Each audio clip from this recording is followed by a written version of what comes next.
are what I've chosen to call cosmic codes, hidden messages from the edge of eternity.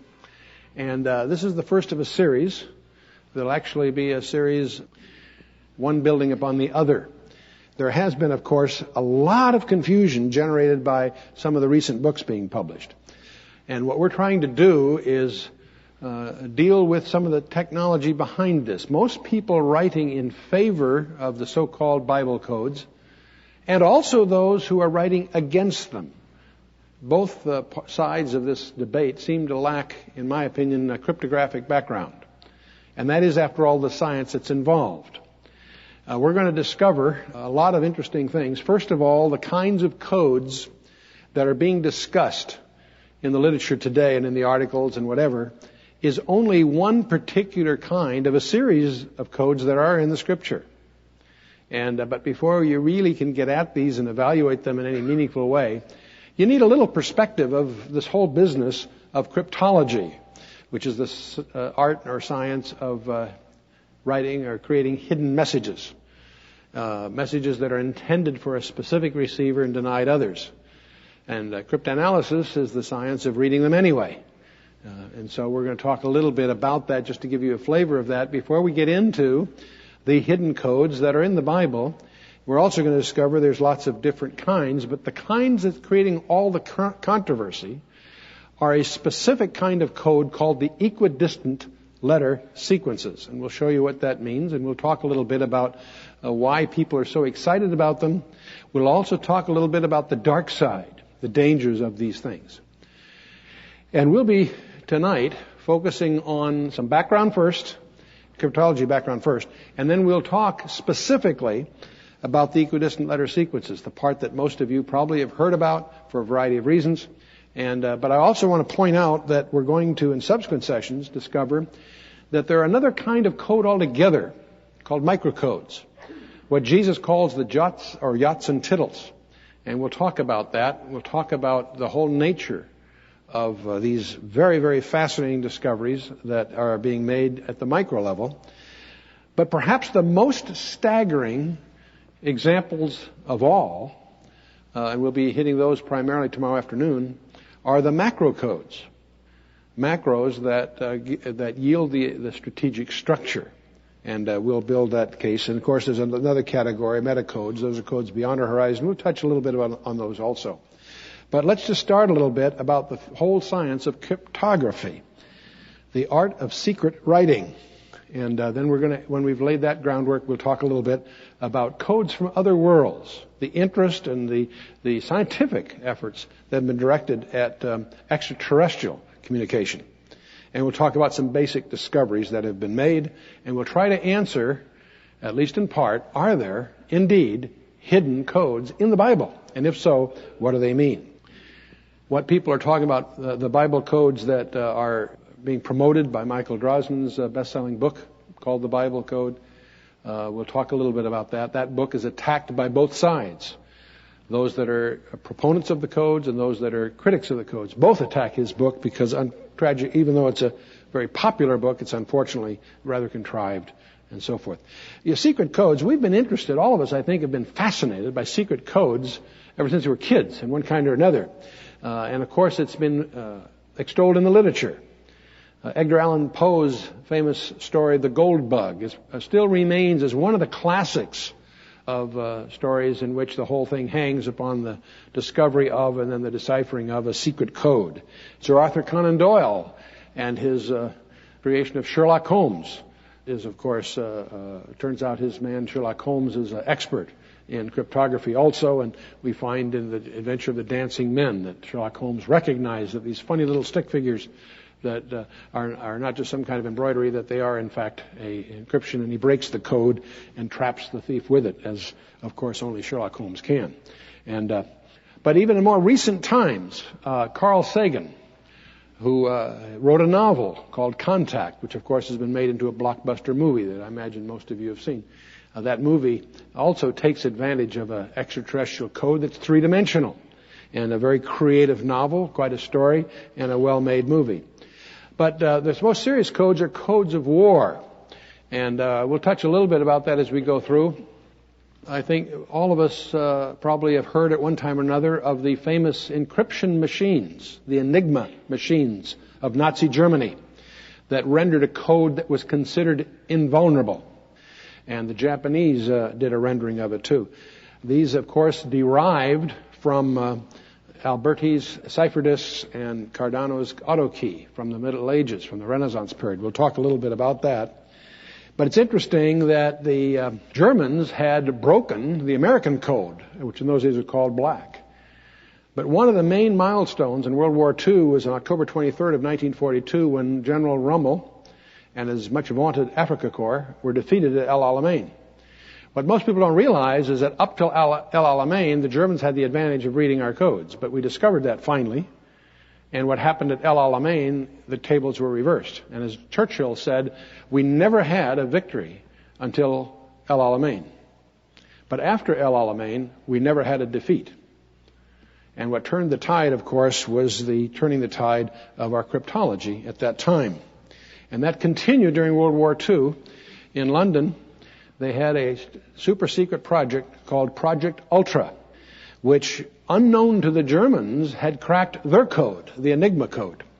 And there are two world-class mathematicians that have gone down in history. One is Alan Turing of London and John von Neumann of the United States. And these two brilliant mathematicians were very much behind. They were the brain trust, if you will, of the Ultra project. And they were able to not only break Enigma, but keep up with its continuing permutations. And our ability to read their codes was a major, major part of our success during the war. What's interesting is the Japanese took a version of Enigma and advanced it, and it was codenamed by the Americans as Purple. William Friedman worked day and night for about 20 months. He ultimately had a nervous breakdown as a result of this effort, but he was able to crack the Japanese Purple code. In fact, one morning he deciphered one of their codes which announced the day and the hour of Pearl Harbor. And it's a very dramatic story as his pulse quickening, runs through the streets of Washington early that morning to his superiors to warn them of this cracking of the Japanese code and the forthcoming attack on Pearl Harbor. But it's kind of interesting. The Germans had discovered that we'd cracked Purple and leaked it to Tokyo, but Tokyo didn't believe it because they knew their code was invulnerable. Well, when Friedman cracked the code and discovered the message, unraveled a message that mentioned the day and hour of Pearl Harbor, his superiors didn't believe it. They just couldn't believe it was true. It was too preposterous, so they chose to ignore it. And of course, you know the story of Pearl Harbor. This anecdote not only dramatizes the urgency of codes, especially in terms of national security, but it's also interesting that both the Japanese, with regards to their own code, the information that their code was cracked, and also the naval seniors that dismissed William Friedman. William Friedman was the head of the fledgling little organization called the Signal Information Service that later became the National Security Agency, our largest and most well-resourced of all of our 7 major intelligence agencies. And we'll talk a little bit more about that in a bit. But it's interesting that the tendency today of many biblical scholars to dismiss out of hand the codes in the Bible seem to echo, in my mind, the same skepticism that characterized those situations back in World War II. But one of the questions that we all must have is, are there really hidden messages in the Bible? There are people that say, now wait a minute, God's truth is available to the common man without computers and deciphering equipment. That's certainly true. God's truth, His truth of redemption, His plan of redemption, is available to any of us. Jesus Himself said it would please the Father to release them to babes and hide them from the wise and prudent. So clearly that view is correct on the one hand. But it's a big mistake, I believe, by some very prominent writers to take the view that there's nothing in the Bible that the common man can't understand. There's a big difference in those two viewpoints. The fact that God's central truth about His redemption is available to any of us, independent of our intellect, training, background, what have you. That's certainly true, no question about it. But on the other hand, I think it's putting God in a strange box to argue that there's nothing in His Word that we can't understand. that implies that we can understand everything He does, and that's absurd.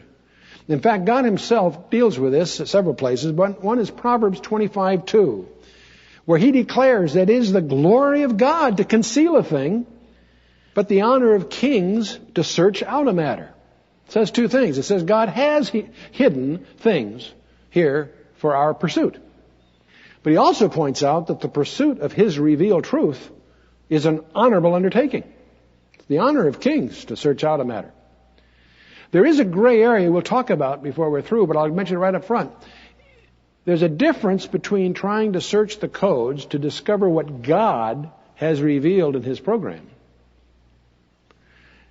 And there's a difference between that and using the Bible as some kind of Ouija board or tea leaves or instrument for divination.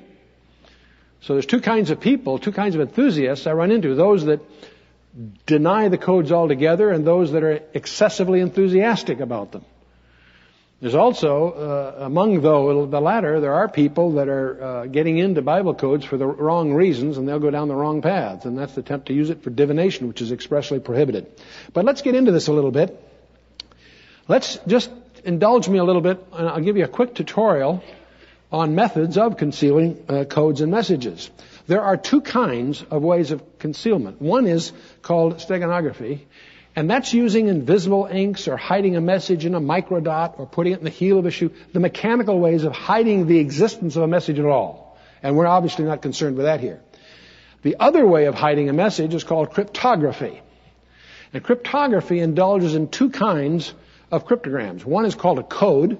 Most of us use that term very broadly, but in the field, it's used very definitively, and I'll explain what a code is in a minute, as in contrast to a cipher.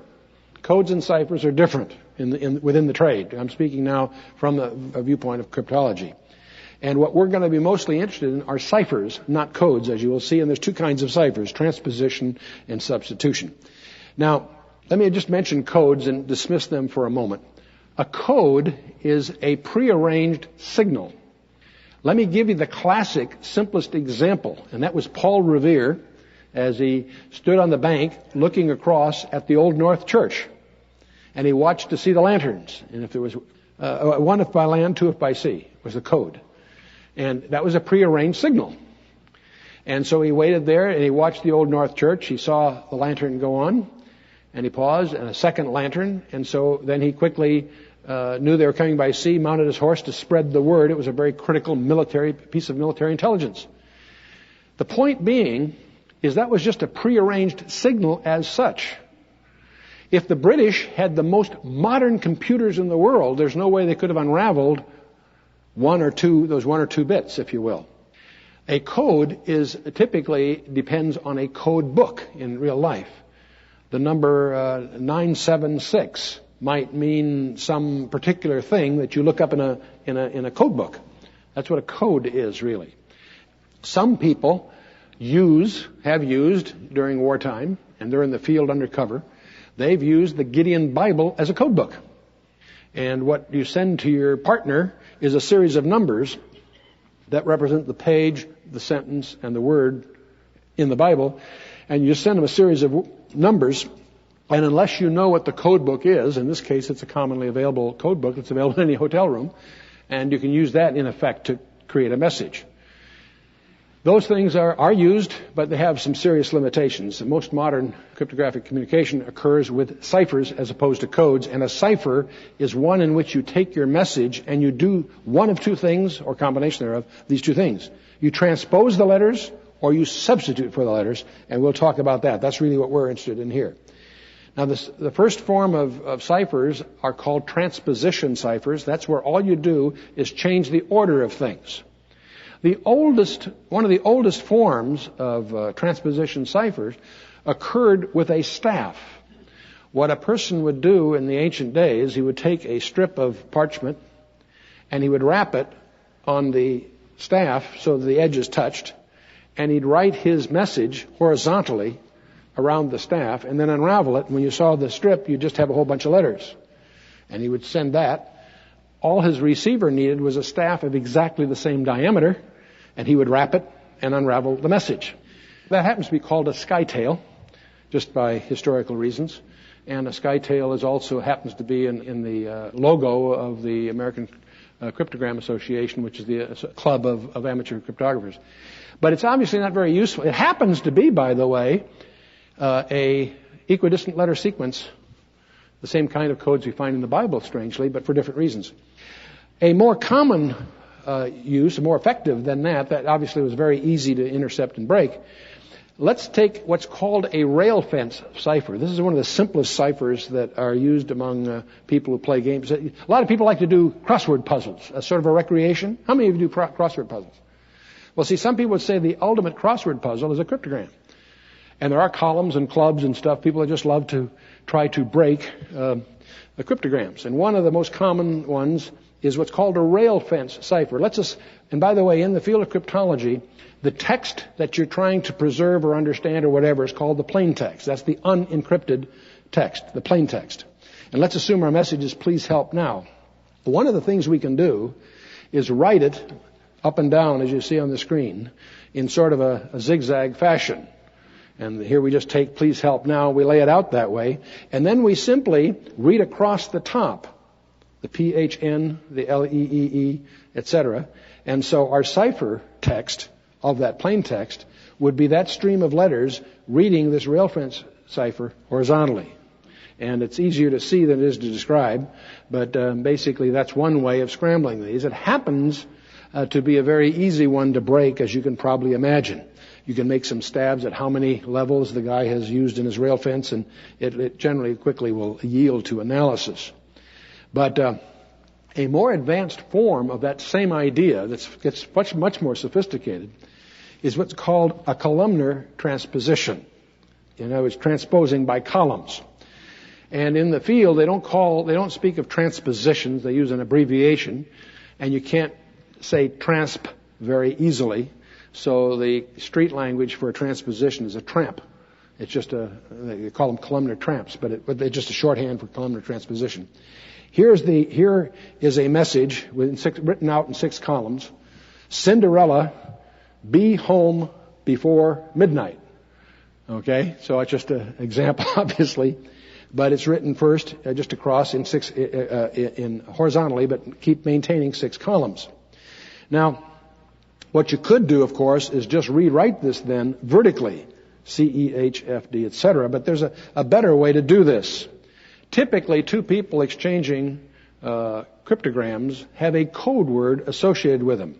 In this way, or a keyword or code word. In this case, let's assume you out there in the field and myself here had agreed that the word darkly is our code word. Now, this might be something we could change from time to time over a phone or whatever. But if the keyword is darkly, what they typically would do is alphabetize the letters in the keyword and then use those as a key as to what order to use the columns. In other words, darkly would become ADKLRY, putting the letters in darkly alphabetical. And A turns out to be the second letter in darkly, so it's the first column is 2. D is the first letter. In other words, if you take them in alphabetical order and then take the number in which they appear in that word, that's a simple way of reshuffling the columns. Then with those numbers, I write the transposition vertically, but taking the columns in that order. So the first column that I'd write is the second column in here. See, if I number these columns 1 through 6, I'll take the first vertical string from the second column, then the first, then the fourth, and the fifth, then the third, and the sixth, that order.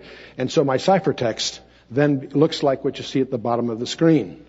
The ILOON being the vertical lineup of the second column, etc.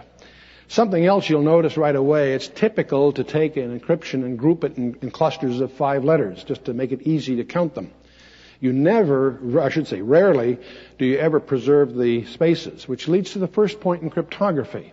In cryptography, you generally don't have spaces between the words, because that's a tip-off, generally. There's some other things you'll discover as we go, but that's one of the things. Now, another technique that was developed very, very early, we're talking, before the 15th century, etc. One of the Renaissance men, who also happened to be you'll discover something else. The great men, I'm sparing you a whole historical build-up here, but the great men of cryptology of the past were typically also Jewish Kabbalists.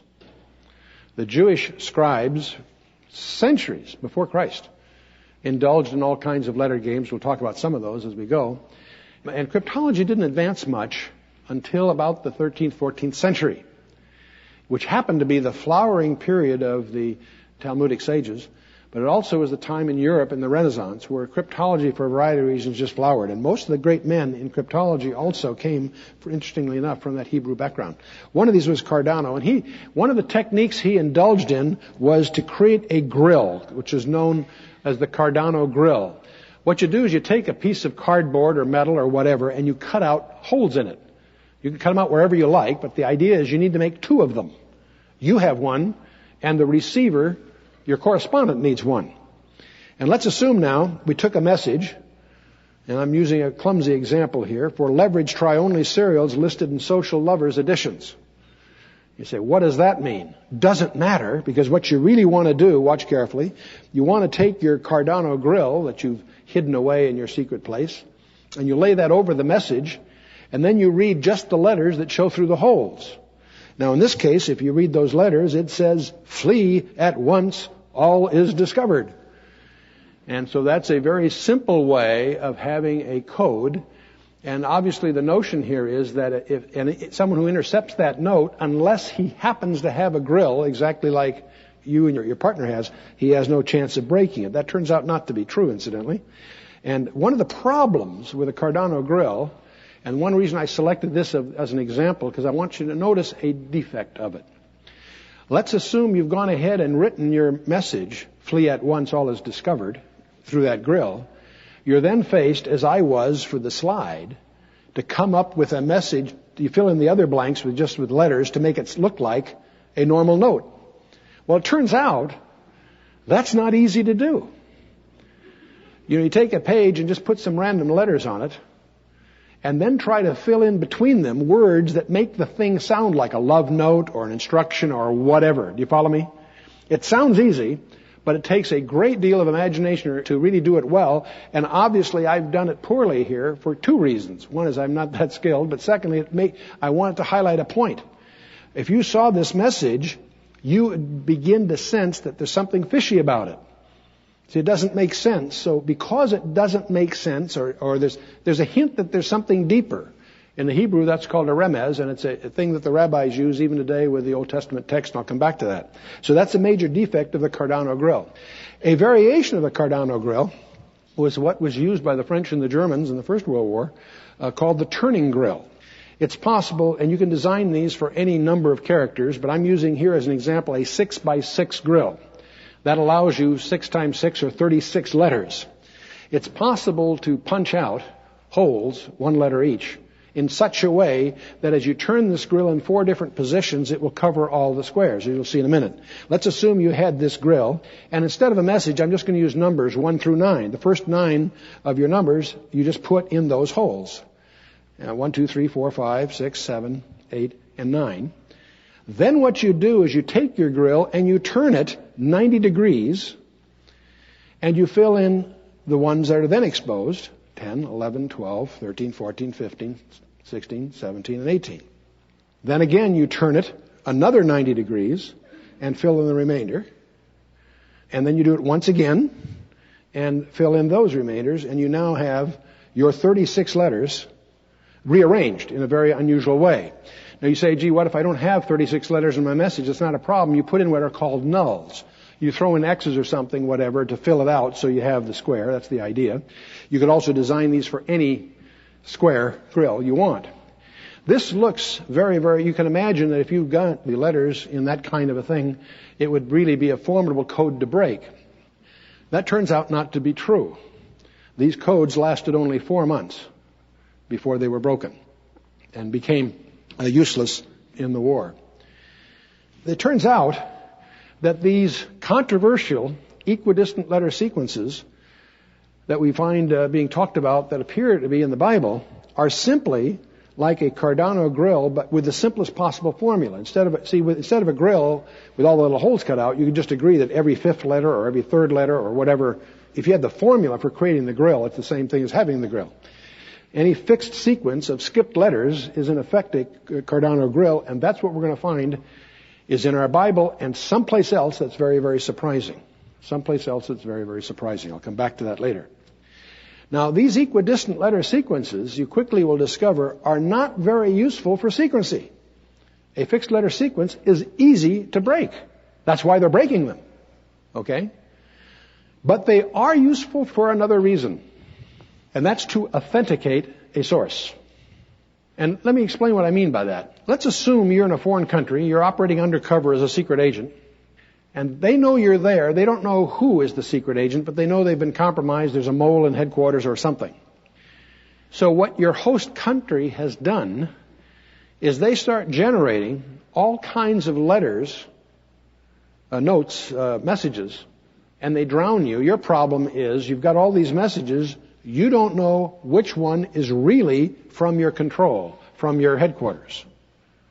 So how do you solve that problem? Your life depends on figuring out which of these letters is the genuine one, which one isn't. And the way you do that, of course, is to have methods of authentication. And methods of authentication, obviously, typically, rely upon having some attribute of that message that's known only to you and your sender, that eludes the ability to counterfeit it. And we're going to discover that's exactly what happens in these 66 messages that we've brought with us to this meeting tonight. Now, before I go on, let me talk about another kind of code. We've talked so far about transposition ciphers, ciphers that depend on simply scrambling letters that are of the plain text. A far more powerful form of encryption is to substitute different letters or symbols for each of the letters in your message. And we're going to talk, the simplest form of this is what's called a monoalphabet. That's where you create a cipher alphabet and you use that alphabet, and I'll show you that in a minute.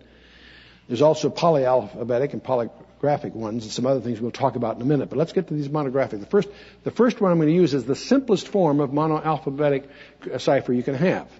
And let's assume your plain text message you're trying to encrypt is, "This is a fascinating book." Just a simple sentence. What you could choose to do is to substitute for each of those letters the third letter next in the alphabet. In other words, instead of the T, there's U, V, W, you'd put a W for the T, etc. And then your ciphertext then would simply be a stream of letters. In each case is 3 letters further in the alphabet, a fixed sequence of shifts, if you will. And you obviously would group them in groups of 5, not with the word breaks in the plain text, so you won't tip off the word breaks, and that's, again, typical practice. Now, this is called, for historical reasons, a Caesar cipher. I mention it only because the next step in this, later on we'll talk about, is where the shift of the alphabet is not a fixed number, but a variable number somehow. And that starts to get very, very complicated. Now, generally, the simplest form of cipher alphabets is where you have one-on-one mapping. For example, you could take your alphabet A through Z, then you take an alphabet and shuffle it and match it. So this is the blue letters on the slide would be the cipher text letters. The yellow ones or gold ones would be the plain text. So what you would do is simply substitute for the plain text the corresponding ciphertext. For example, the word enemy would become SWSHP because the E of the enemy would be substituted by an S, and the N by a W, the E by another S, the M by an H, and the P by a Y. Going the other way, if you had the RIS as a code, you would plug it into your alphabet here, and the R would become an F, the I, the O, and the S would be an E, and you'd decrypt it backwards. This one-on-one mapping is typically the kind of text that is usually facilitated by a cipher wheel, where you have the alphabet and then some mixed alphabet. And these are also sometimes little code wheels that they sell on the back of cereal boxes and things for kids. But it's a one-on-one mapping concept. Now, it doesn't take much imagination to realize that has some deficiencies. In fact, back here you'll notice that even with the word enemy and the word foe, you'll notice that the S's appear as frequently as the E's. Anybody that's trying to break code knows that there's a frequency behavior. E is the most common letter. So the most common letter in your ciphertext has at least is suspicious of being an E, and that you'd like to break that down. So one way to do that is not to have a fixed alphabet, but to have multiple alphabets. And Leon Battista Alberti in the 15th century is one of the great pioneers. Many of the major advances in cryptography are attributed to him. He invented a thing called the Wegener polyalphabetic cipher. Another guy's name is attached to it somehow through history, but it was really Alberti's invention.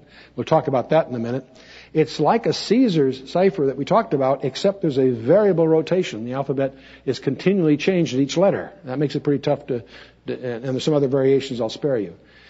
If you look at, this is called a Wegener table, and basically you have the alphabet A through Z, but then you copy a second copy of it where you shift it one. It starts at B, goes through Z, and then A, and you keep shifting it one for 26 times. And you'll label each one of these with a letter. So you've got a two-way table here, very easy to construct. You have that handy when you're doing this. What you typically do is you, first of all, when you're going to encrypt, you have a code word that's agreed between you and your partner. Now, in this particular case, I'm going to assume that we've just decided long ago that you and I are going to use a code word, a keyword called dog. D-O-G is our code word. Now let's assume, to make this example very simple, but you'll quickly get the idea, I'm going to assume that I want to encrypt the name Jim. So my first problem, I have a keyword D, so I find the D across the top, and I find the J for Jim along the plain text. I move in both column and row, and I pick up the M where those two intersect. And so the first letter in my ciphertext is an M. For my second letter, I go to the second letter of the keyword, which is an O. I go to the second letter of my plain text, which is an I, and I move into the column and row represented by those two letters, and I have a W. So W becomes the second letter of my ciphertext. It's quicker to do than it is to talk about it. The next letter in my keyword would be third letter in the dog. Third letter in my plain text is an M. So I go to the row and column represented by that, and I pick up my S. And so my first three letters become MWS. The point being, I have used three different alphabets to encrypt this. What I would continue to do if my message was longer is I would always I'd write my messages, put dog, dog, dog, dog, dog across, and always use the intersection of those two. It obviously makes more sense to have a longer keyword than dog. I use this just to make a simple slide. The longer the key, the point is every letter in my keyword gives me a different alphabet to encrypt. And that makes it a very, very powerful form of encryption. Now you can make this whole process dynamic. In fact, Wegener, for whom this is named, developed what he called the auto key. And what he did after the first letter, what he used was the ciphertext result as the key to the key for the next letter. So it was a continually mutating alphabet that changed depending on what the message was. Very, very powerful technique. And in effect, what he really did, and I won't go through an example, it'll just take us too long. I want you to get the flavor of these things, is that if each letter of the encrypted, as you build up your encryption, the last letter you developed becomes the key to the next one. So you in effect make the top row not a keyword, it then becomes the previous ciphertext letter, if you will. This leads to another invention that Blaise de Wegener almost developed. He came close to it, didn't quite. What developed was what's called the one-time pad. This is probably the only form of cryptography that is unbreakable. And what it depends on is in order to have a code unbreakable, you need a key that is as long as the message. It needs to be totally random, and it must never be reused. If you can meet those three criteria, it is unbreakable. It's the only code that is unbreakable. Now, the way you implement this is to build tablets of random numbers. But you have two, so your associates and yours match. And then you use those to build your encryptions, if you will. And it's a tricky business, but it is unbreakable. And so modern ciphers use millions of continually changing cipher alphabets, and they obviously do this with machinery. There's another type of cipher I want to make you just sensitive to, and that's, up till now, we've had each letter stand on its own. Each letter was translated There is a power when you start using letters together. They're called polygraphic ciphers, where two or more letters operate together. And I want to give you an example of one that the German spies used, well, the British used earlier in World War I time period, Boer War and others, and the Germans actually used it in America during World War II. And it starts by building a little simple take your alphabet and make a 5x5 matrix out of it. And I'm showing you one here that just goes A through Z. And to make it 25 rather than 26 letters, they usually agree to use I and J as the same letter. It's a little awkward, but it works. And that way you've got a 5x5 matrix, which is what you're after, as you'll see in a minute. I'm also showing you this where the alphabet just goes A through Z. This is not the way it's normally done. What you want to do is have a code word or code phrase that you both agree on. You put the letters from that code phrase in here first, never repeating. You take the letters of the alphabet in the order that they're in that phrase and put those first, and whatever's left over you put at the end. Do you follow me? That way, the arrangement here is not predictable to a stranger. You say, that sounds like kind of clumsy. No, it isn't. There's actually a very popular way of doing this. What the Germans did is they would use a Gideon Bible in the hotel room. And they would use the book of Proverbs, and they would take the chapter for the day of the week, the day, because there's 31 chapters, and then they would take the verse that corresponds to the month. There's no chapters there that have more than 12 verses, less than 12 verses. So by knowing the date, and if you date the note, by knowing that date, you go to a Gideon Bible, you can take that verse, you can take the alphabet in the order it's in that verse, plug it in here, and you've got your keyword taken care of. But then what they did, let's assume our plain text, take something very simple, must come now. The first thing they do is take those in pairs. They take the MU, then the ST. They always take them in pairs because we're going to encrypt not letters, but letter pairs. Very interesting idea here. And obviously, since there's an odd number of letters, we throw an X in there just to make it come out even. And what we do then, the M and U on our little array here become the diagonal of a rectangle. And we simply take the other pair of letters opposite that, where the MU, see the little rectangle, become RP. So the first two letters get enciphered to RP. The next two letters are ST. And there again we have a rectangle. In this case they're on the same row, so we just take the letters below them, XY. The next pair of letters is CO, and they become the ND. Again, because the ND is, the CO represents a rectangle, the ND is in the opposite corner of it. And the ME, again, is the opposite, it becomes the diagonal of a rectangle, the opposite ones are the BP. The NO are together, so we take the ones below. And the WX are below, and we just assume a wraparound, get the BC at the top. You say that seems like a strange way to go thing. It's the kind of thing that requires no special equipment. You can do it in any hotel room. And it turns out to be tough to break. And the ciphertext, of course, then is rewritten in groups of 5 in standard form. This undercuts some of the major tools, monographic tools, of frequency analysis that a cryptanalyst would use. Because it obliterates the single letter characteristics. It cuts in half the number of elements that are being encrypted. And it also, the number of possible digraphs exceed the number of letters that are available. So it turns out statistically it's a very powerful technique. So we've talked about monoalphabets, Caesar one-way mapping. We've talked about polyalphabetic kinds of encryptions. We've talked about polygraphic techniques. There's another last thing I'll just mention for your background called block substitution, where you take blocks of information and you have much more powerful techniques there. One of the examples of this in modern days is the National Bureau of Standards Data Encryption Standard. And this is a standard that uses 64-bit keys that controls 17 stages of polyalphabetic substitutions, which alternate with 16 different transpositions.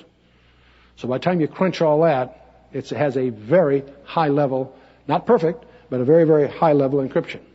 And this is dear to me because when I was chairman of Western Digital, we really say what got Western Digital out of bankruptcy is we were the first to put this on a single chip for commercial use. And that was not that big a deal, but it did bring the company out of Chapter 11, and it was dear to my heart as one of our projects. But what this does require virtually is an exhaustive search of 2 to the 64th power keys. Now, a fast computer can do that, and so these things are breakable, but only with an enormous amount of computer crunching. Now, there's other topics we could talk about. There are fractionating schemes where you can render your message into a matrix, and then you can do mathematical operations on the matrix, and I won't get into those here. There are also a strange thing that's developed called one-way keys. It's possible to develop a form of encryption in which I can make the key public. It takes a different key to encrypt than it does to decipher. So I give you what's called the public key.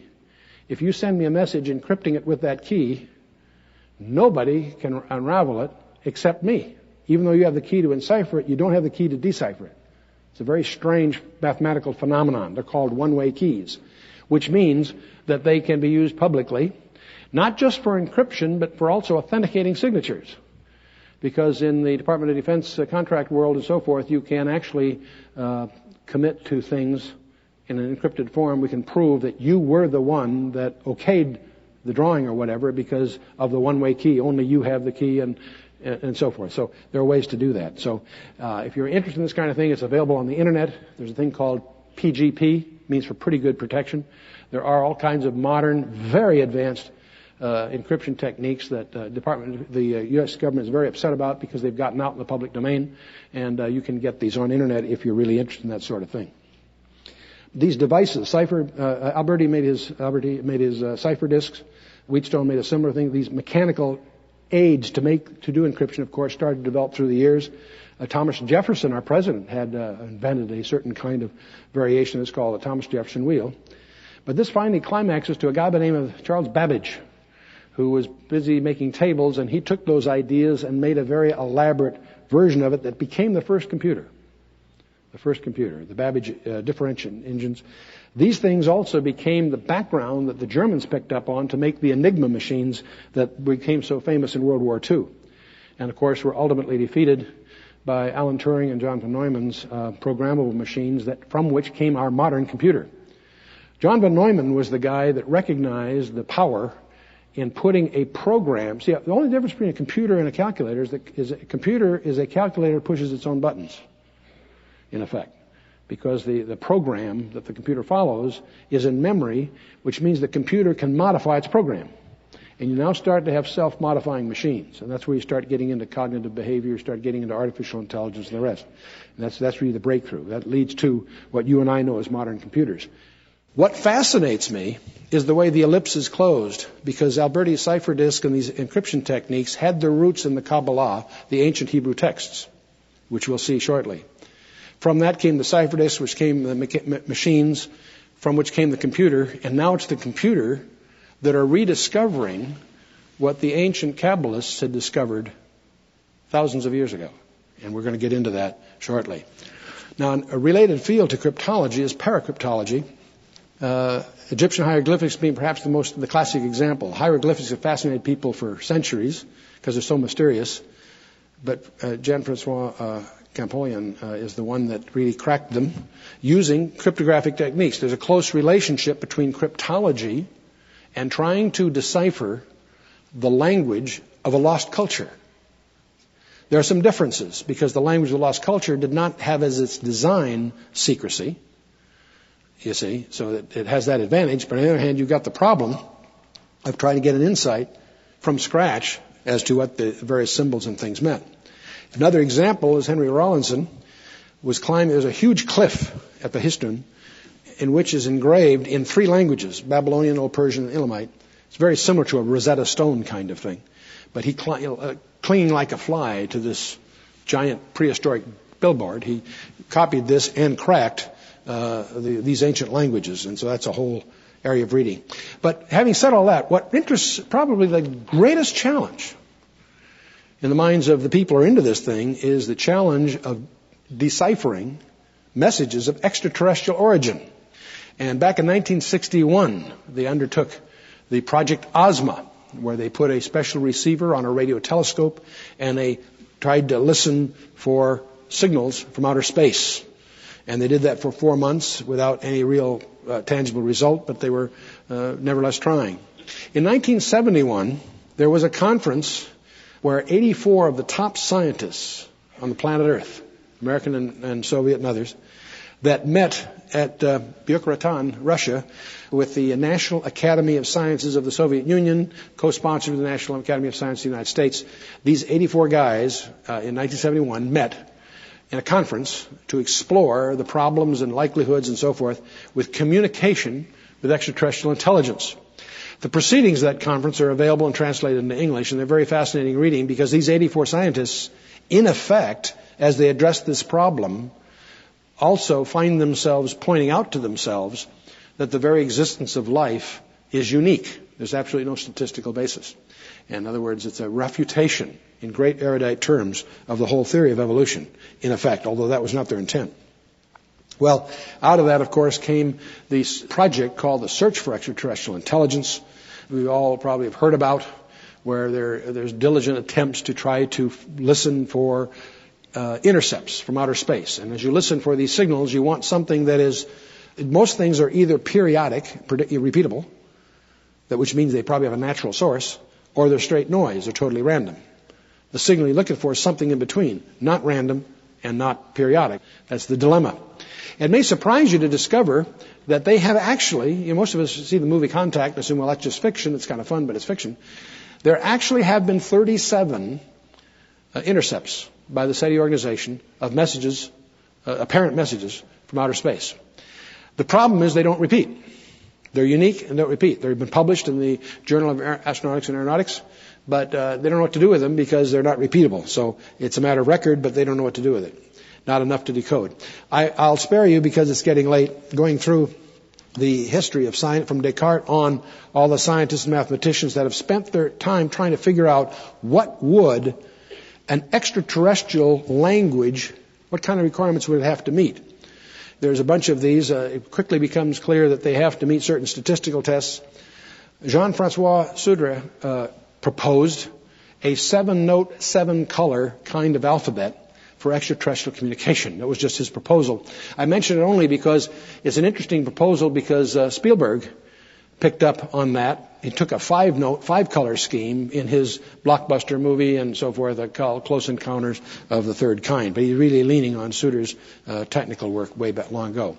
Alfred North Whitehead, Bertrand Russell have written the basic foundation for this, that mathematics and logic are actually identical and would have to underlie any such language.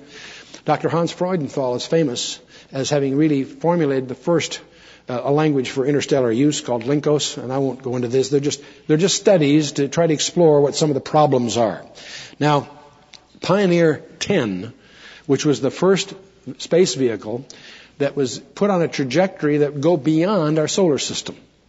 And as it left our solar system, of course, it was a big fanfare.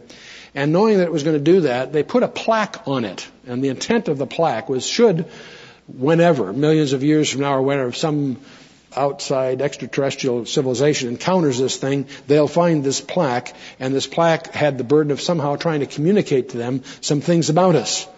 I have a little cartoon I refrained from putting in here, but it says that one guy, one space being says to another space being, gee, all we know about the Earth people is they don't wear clothes. But the intent was to indicate that people, there's all kinds of basic scientific mathematical relationships on the plaque, proportions of our planets in our solar system, all kinds of binary and mathematical. But anyway, it was an attempt. But the retreat to pictures is interesting because most people presume that a basic communication will involve pictures because they're concrete. Arthur C. Clarke has suggested that. One of the oldest languages on the planet Earth, of course, is Chinese, and Chinese consists of pictographs. You say, well, that seems very natural, except there's some problems with pictographs. How does a pictograph portray an abstract concept? A little tough. Pictures have their limitations. One of the startling discoveries of just the last few decades. See, China, well, it's one of the few civilizations that can point to a 4,500-year history of their development. And most of us think of China in terms of Taoism, Buddhism, or Confucianism, but that's all since the 5th century BC forward. Their religion goes back several thousand years prior to that, and it was a worship of one God. They've discovered by studying the pictographs for abstract concepts convey those concepts by the presumption that the viewer knows the stories of Genesis 3. And that's a startling discovery. It demonstrates that the original Chinese apparently had common awareness of the stories of Genesis, the early chapters of Genesis. Very, very interesting discovery. And a monotheistic culture. But I won't spend our time on that. But pictures make sense. Skull and crossbones on a medicine bottle means many things in many languages. We see it on road signs, chemical formulas, notes of music, Arabic numerals. All these are, of course, symbols of wide application. But what, if you saw an extraterrestrial language today, how would you recognize it if you saw it? What would be its characteristics? Would it be pictorial, conceptual, or phonetic? Most of our alphabets are phonetic. They're like sounds, but they're meaningless except to the fact that you've learned those sounds. What kind of a language would it look like? How would the language be parsing? In other words, we're used to a string of letters broken with spaces for words and periods for sentences. How would an extraterrestrial language parse itself? It would somehow have to be self-parsing rather than just a random string of letters. Another question has to do with the use of redundancy. I have a group of letters here that by themselves are really meaningless. But I'm going to fill in a couple of letters in green. And then these letters, this little sentence says, a blessed friend brought breath and ease again. Makes sense, doesn't it? I can take those same letters that I started with that are meaningless and put in a different set of letters. A cursed fiend wrought death, disease, and pain. Now those two sentences are very, very different. But 65% of the letters are identical. The ones that are identical, I could argue, are redundant. They carry no information. The information is carried by the red or the green letters in the slide. It turns out that English is about 75% redundant. And that has an advantage and a disadvantage. The advantage is that if you lose some letters in transmission, you can usually figure out what the guy was trying to get across. So it has the redundancy is good. On the other hand, it's taking up space. It takes me more than 2.5 times as much space to write English as it would having that redundancy gone. We'll discover in English that vowels pretty much are redundant. So most cryptographers will drop vowels before encryption because all cryptography hangs on redundancy. All the breaking of codes depends on the redundancy that's in the language. On the other hand, redundancy is good because it improves the signal-to-noise ratio. And so one of the questions is, what will an extraterrestrial language look like? It's likely to be non-redundant, so it maximizes the bandwidth, and it will use some other techniques to correct errors. Well, let's talk about some other discoveries. If I talk about trigonometry, and I mention a triangle, and I add the angles in a triangle, what does it add up to? 180 degrees. Whether it's a 30, 60, 90 triangle or a 45, 45, 90, it always ends up to 100 degrees. Well, suppose I go out in the field with a transit and lay out a very large triangle, take down the angles and bring them into you. You add up the angles and it adds up to more than 180 degrees. You figure, what would you think? Well, Chuck screwed up again. No, it turns out that little rule we all learned, that the angles add up to 180 degrees, is true for a universe of only 2 dimensions. It's called plane geometry or plane trigonometry. If we have a triangle of less than 180 degrees, it's in a concave surface. If it's in more than 100 degrees, it's in a convex surface. Of course, in navigation, you'll quickly have to learn something about spherical trigonometry, where you can have a triangle with 90 degrees in each corner. And it was this kind of insight that Dr. Einstein was grappling with. He realized, as he was grappling with problems of our space and time reality, he realized that space is not just 3 dimensions. The way he solved his problem is to realize that there were 4 dimensions. And that led to a special theory of relativity, with length, mass, and velocity and time are relative. And that was generalized 10 years later in this general theory of relativity. And the key thing for us is that he recognized that there's no distinction between time and space. A physicist will generally not speak of space or time separately. He'll speak of space-time. We live in a 4-dimensional continuum. This has been confirmed more than 12 ways to more than 14 decimal. So there's 4 dimensions. Now, you and I tend to think of time as linear. When we were in school, the teacher went to the blackboard and wrote a line from left to right. The beginning of a segment would be a person's life, a birth, say. And the right end would be his death. Or the beginning would be a founding of an empire, and the right end would be the end of that empire, whatever. How many of you made timelines in school? Okay, so you're with me. Well, because of that, when we think of eternity, we think of a line that starts at infinity on the left and goes to infinity on the right. When we think of God, we think of someone who has lots of time. That's very poetic, It's in our hymns, Amazing Grace, when we've been there 10,000 years and all that sort of thing. But it happens to be bad physics. God is not subject to gravity, not subject to mass, those constraints. God is not somebody who has lots of time. He's someone that's outside time altogether. Time is a physical property. We exist in more than 3 dimensions. Time varies with mass, acceleration, or gravity. If we have an atomic clock here on the platform and I raise it 1 meter, it speeds up by 1 part in 10 to the 16th. That's not a fault of the clock. Time actually speeds up because of the difference in gravity. In 1971, the United States Naval Observatory put an atomic clock on an aircraft around the world eastward, left one at the observatory, and the one that went around the world lost 0.0 microseconds compared to the one at rest at the university, at the observatory. And they did the same thing with another clock going westward, went around the world, and it gained 0.27 microseconds. Not a lot, obviously a very, very tiny amount, but predictable and measurable, and confirmed the theory. And the other example that's usually offered is 2 astronauts, hypothetical astronauts. And we're going to leave one here on the Earth. We're going to, in our mind's eye, we're going to send the other one to the nearest star and back. The nearest star happens to be Alpha Centauri. It's about 4.5 light years away. And if we apply the Lorentz transformations to this, it turns out that if we send him at 50% of the speed of light to the star 4.5 light years away, take 9 years to get there, 9 years back, so the round trip will take 18 years on his calendar, except when he gets back to the Earth, he'll discover that his twin brother is 2 years and 9 months older than he is, that he's arrived 2 years, 9 months younger than his twin brother, born at the same instant. And if that doesn't bother you, you weren't listening carefully. Okay? To extend it one more, there's some other problems here, but let me just presume I could send him at 99.99% of the speed of light. In that case, the round trip to 4.5 light years away would take him 9 years in his clock, but during that time, the Earth will have aged 636 years. And obviously, we hope he bought some Microsoft stock before he left. My favorite quote of Dr. Einstein is that people like us who believe in physics, he said, know that the distinction between the past, the present, and the future is only a stubbornly persistent illusion. So we really have 2 major discoveries that motivate our study here. We have in our possession, first of all, an integrated message system. We have 66 books penned by 40 different guys over thousands of years.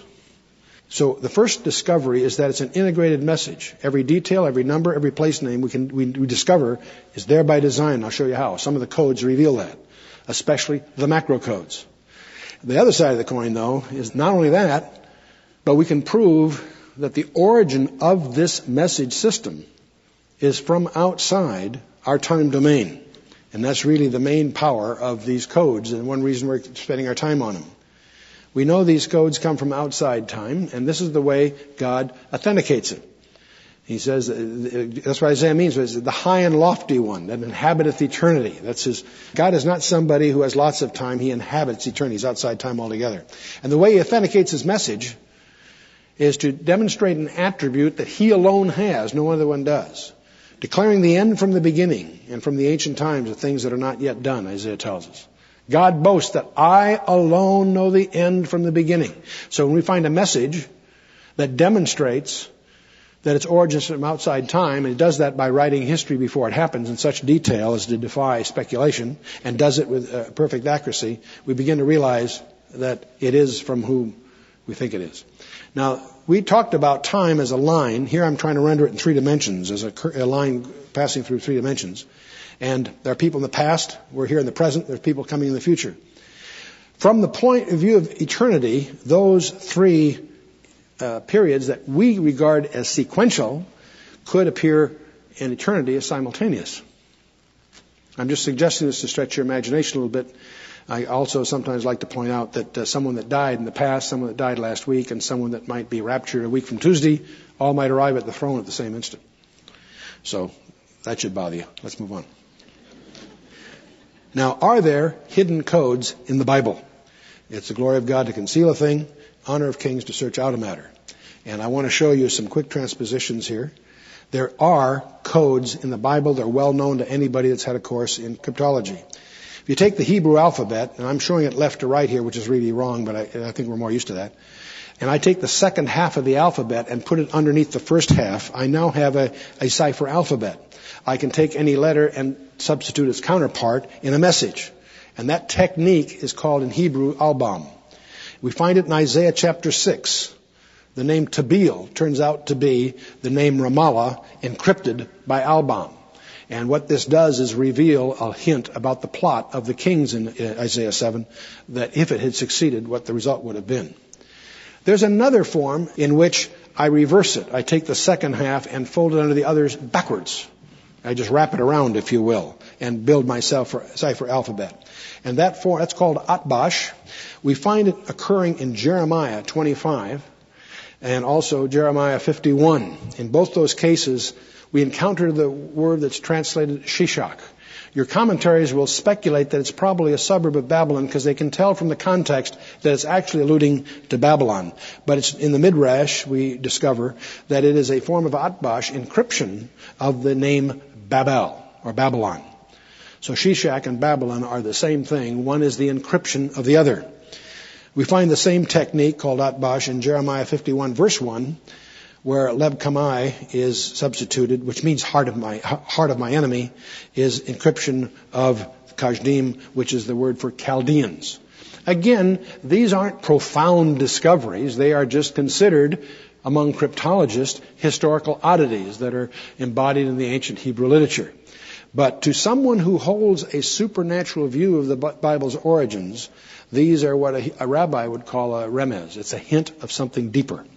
We have, of course, the fall of Babylon, where you all know the party that they had. Belshazzar was throwing this big party, and for 1,000 of his lords and nobles, when the Persians were presumably ready to attack, which was pretty stupid on his part. And right in the middle of the party, on the wall, they find some handwriting that none of the experts could unravel. And the Queen Mother, Nebuchadnezzar's widow, he'd passed away, of course. It was a grandson that was a co-regent on the throne. She says there was a guy, your father, that could do these things, call him out of retirement, which they do. And Daniel comes by, and the Hebrew tradition is that this was encrypted in Atbash originally. He translates these letters into the famous handwriting on the wall. Remember, Hebrew goes from right to left. Remember that. All languages go towards Jerusalem. Did you know that? See, all languages, the languages of Europe, languages of countries west of Jerusalem, Latin, German, French, English, Spanish, you name it, all go from right to left. Languages east of Jerusalem, not just Hebrew, Aramaic, Sanskrit, Arabic, Chinese, the rest, go from right to left. They all go to... Anyway, the language here on the slide goes from right to left, but the first word is many, which means numbered or reckoned. God hath numbered thy kingdom and finished it in the King James. Or as we might say, your number is up. And then the next one was tekel or weighed. Thou art weighed in the balances and art found wanting. And the last word is Perez, which is broken or divided. Thy kingdom is divided and given to the Medes and the Persians. What most people don't realize is the vowels here. See, the other thing about Hebrew is there are no vowels. It's been designed for bandwidth compression for extraterrestrial transmission. I think that's very interesting.